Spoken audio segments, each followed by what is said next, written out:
Oh Tuhan, berikanlah rahmat-Mu kepadaku dan sembuhkanlah sayap-sayapku yang patah.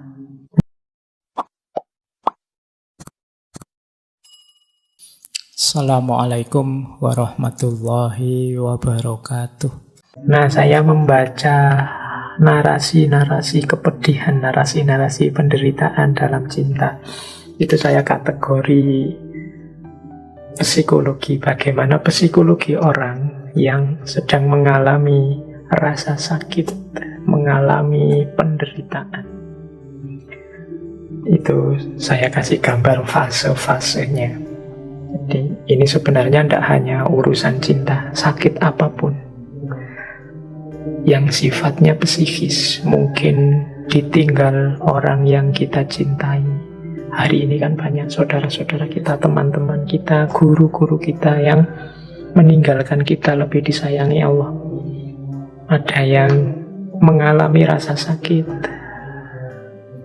Apalagi hari ini era pandemi, wabah di mana-mana, rumah sakit penuh. Ini kan penderitaan demi penderitaan.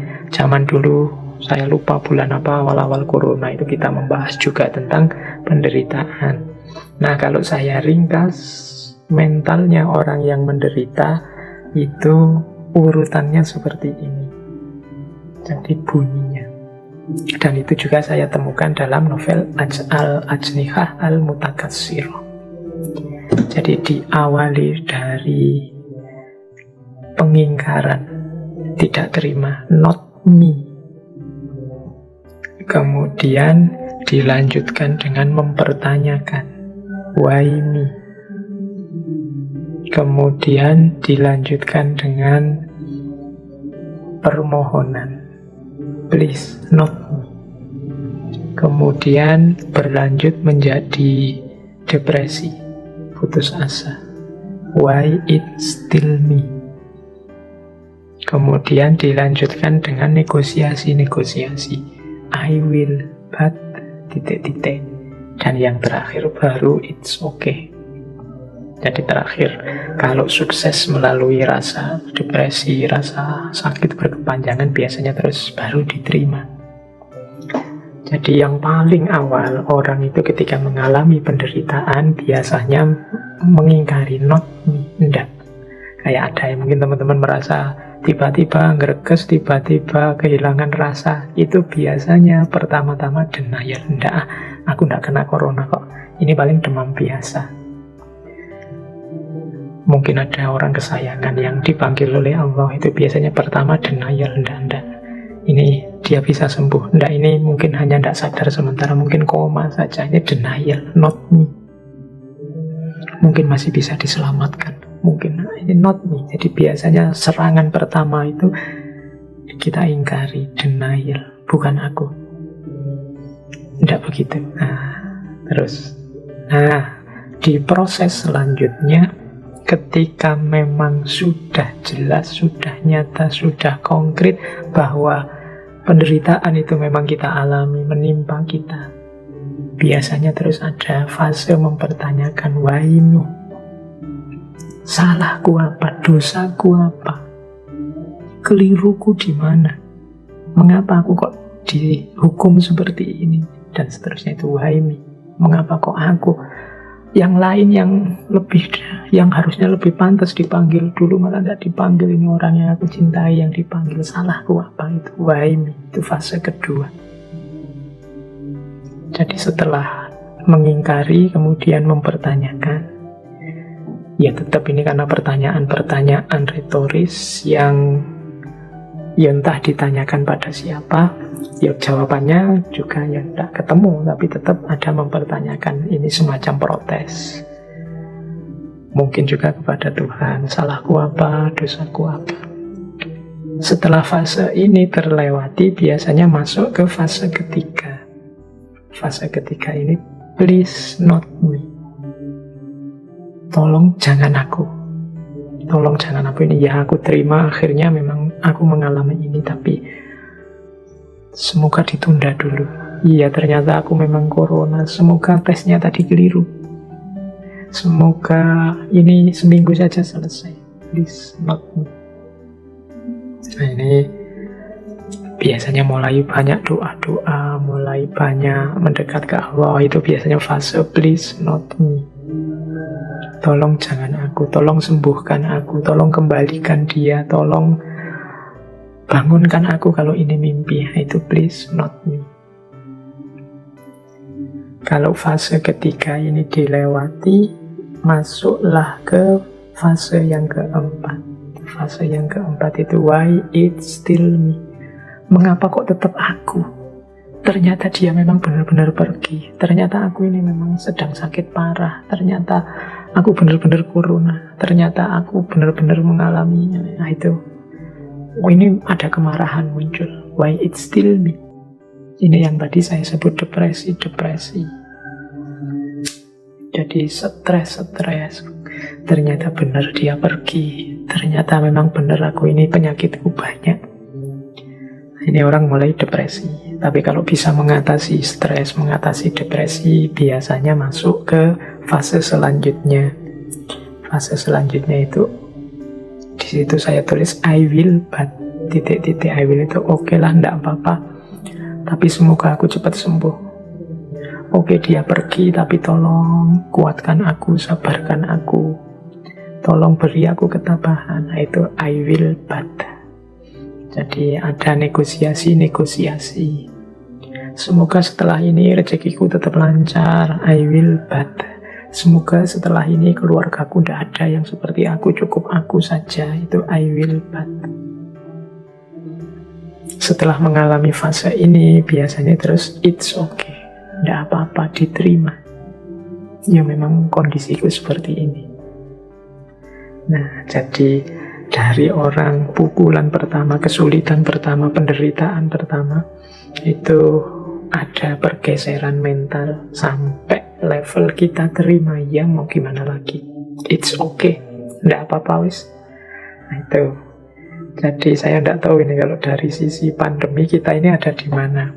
Kita ada di level not me, apa why me, apa please not me, atau why it's still me, atau I will but, atau sudah it's okay. Ya tidak sederhana menjelaskannya, tapi ini kan salah satu perspektif. Di novel ini tentang penderitaan yang dialami Gibran dan Selma, itu juga mengalami fase ini. Diawali dari bukan aku, mengapa harus aku, tolong jangan aku, mengapa kok masih aku terus yang susah.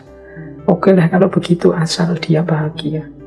Dan terakhir baru diterima 100%. Ini menurut saya penting ya bagi teman-teman mungkin yang mendampingi saudara-saudaranya yang sedang sakit, sedang menerima musibah.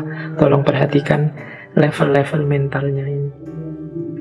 Ada kalanya orang yang sakit itu mungkin lebih butuh didampingi, lebih butuh dipahami.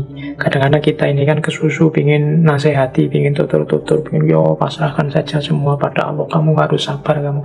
Ya kita yang tidak ngalami mudah saja ngomong begitu, tapi yang mengalami kan tidak sesederhana itu. Maka mari kita juga mengempati mereka. Seandainya aku yang di posisinya mungkin lebih berduka cita dibandingkan dia saat mengalami musibah yang semacam itu. Baik, kita lihat sekarang ya bagaimana novel tadi yang ditulis Gibran itu mengekspresikan penderitaan yang dialami mereka berdua di cinta pertamanya. Baik, kita lihat. Ini bagian novel yang isinya tadi komplain, protes. Mengapa kok aku yang menderita? Ini kalimat dari Selma di hadapan Gibran. Jadi katanya Selma itu panjang sebenarnya ya. Saya ambil sebagian untuk menunjukkan ini mental, ini situasi jiwa ketika mengalami penderitaan di level awal yang kemudian kita protes. Mengapa kok aku? Apa salahku? Apa dosaku? Katanya Selma seperti ini. Antara lain, sia-siakah segala malam yang kita lalui bersama dalam cahaya rembulan di bawah pohon melati, tempat dua jiwa kita menyatu. Apakah kita terbang dengan gagah perkasa menuju bintang-bintang, lalu sekarang kita turun ke dalam jurang? Atau tidurkah cinta ketika ia mendatangi kita. Lalu ketika ia terbangun menjadi marah dan memutuskan untuk menghukum kita. Ataukah jiwa-jiwa kita mengubah angin malam yang sepoi menjadi angin ribut yang mengoyak-oyak kita menjadi berkeping-keping dan meniup kita bagai debu ke dasar lembah? Kita tak melanggar perintah apapun. Kita pun tidak mencicipi buah terlarang.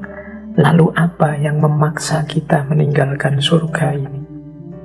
Kita tidak pernah bersekutu atau melakukan pemberontakan.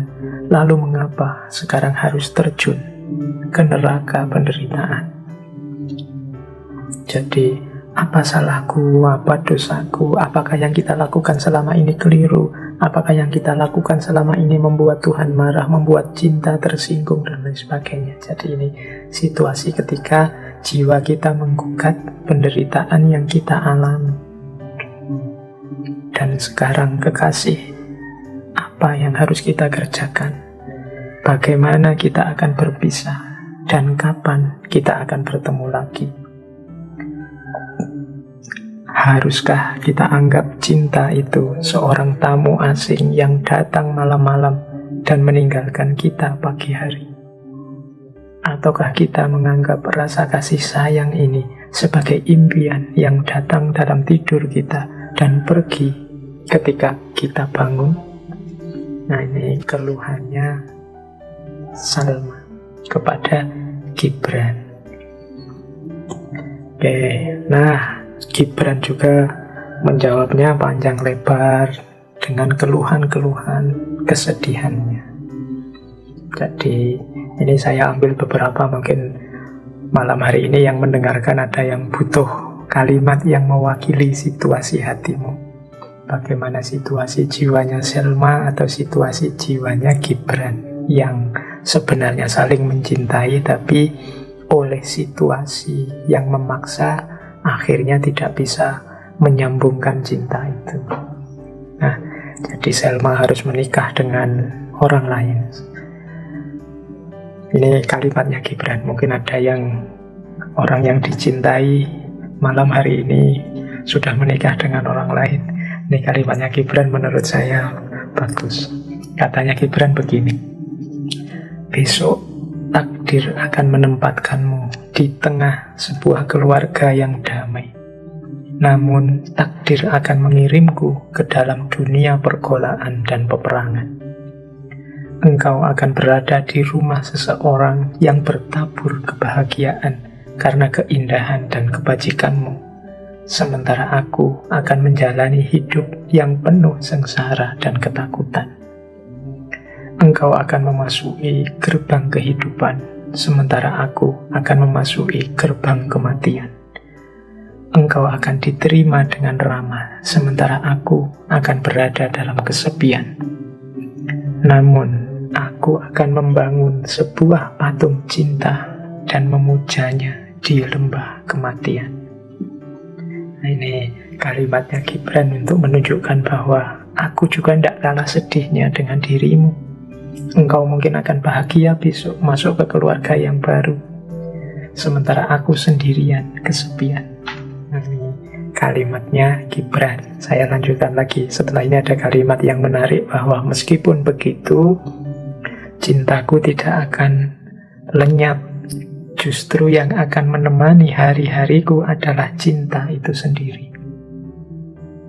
Kata Gibran, cintalah satu-satunya yang akan menjadi penghiburku, dan akan ku minum cinta bagai anggur, dan ku kenakan ia bagai sehelai jubah.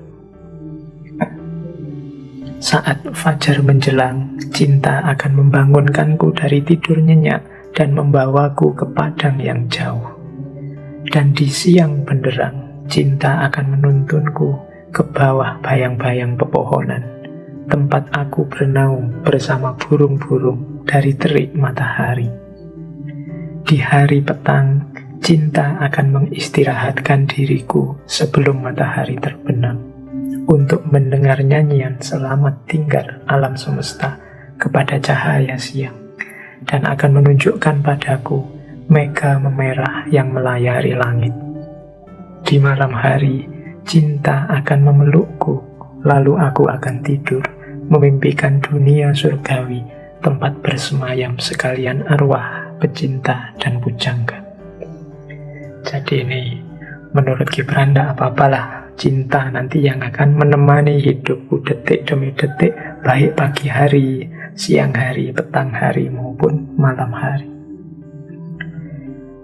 Di musim semi, aku akan berjalan seiring dengan cinta di antara bunga-bunga dan mereguk tetes-tetes musim dingin yang tersisa pada piala bunga nan indah. Di musim panas, akan kubuat berkas-berkas jerami menjadi bantal dan rerumputan menjadi tempat tidur kami, serta cakrawala akan menyelimuti kami saat kami memandang bintang-bintang dan rembulan. Di musim gugur, cinta dan aku akan pergi berkelana ke kebun anggur dan duduk di samping tempat pemerasan anggur, serta menyaksikan butir-butir buah anggur digunduli dari ornamen emasnya. Dan kawanan burung yang sedang berpindah akan mengepakkan sayapnya di atas kami. Di musim dingin, kami akan duduk di tepi perapian, membaca kisah-kisah masa lalu dan sejarah negeri-negeri yang jauh. Sepanjang hari-hari mudaku, cinta akan menjadi guruku. Dalam usia dewasa, cinta akan menjadi penolongku. Dan di usia renta, cinta akan menjadi kesenanganku. Cinta itu, kekasihku, akan menyertaiku hingga akhir hidupku. Dan sesudah kematian pun, tangan Tuhan akan menyatukan kami kembali. Nah, ini kalimat-kalimat puitisnya Gibran untuk menjelaskan bahwa meskipun aku tidak bisa bersamamu, tapi cinta ini akan menemaniku selalu sampai akhir. Baik di pagi hari, di siang hari, di petang hari, maupun di malam hari. Baik di musim semi, musim panas, musim gugur, maupun musim dingin. Di hari-hariku yang masih muda, cinta akan jadi guruku. Saat aku dewasa, cinta menjadi penolongku. Dan saat aku tua, cinta akan menjadi kesenanganku. Dan nanti bahkan setelah aku mati, Tuhan pun tetap tidak memisahkan kami. Kami itu maksudnya Gibran dan cintanya. Ini menurut saya bagian-bagian yang indah dari Al-Ajnihah Al-Mutakassirah. Boleh teman-teman pakai untuk menghibur kalau mungkin ada yang sedang dilanda patah hati.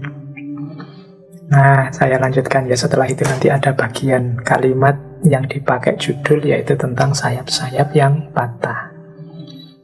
Ada kalimat nanti setelah adegan saling menangis, saling mengungkapkan kesedihan, nanti Salma dan Gibran ini saling menyatakan bahwa sayap-sayapnya patah.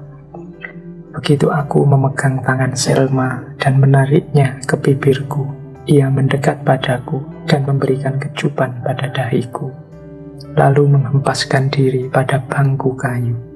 Ia menutup matanya dan dengan lembut berbisik, "Oh Tuhan, berikanlah rahmat-Mu kepadaku dan sembuhkanlah sayap-sayapku yang patah." Ini keluhannya Selma di taman sebelum Gibran pulang. Jadi di situ nanti ada kalimat yang dipakai judul sayap-sayap yang patah.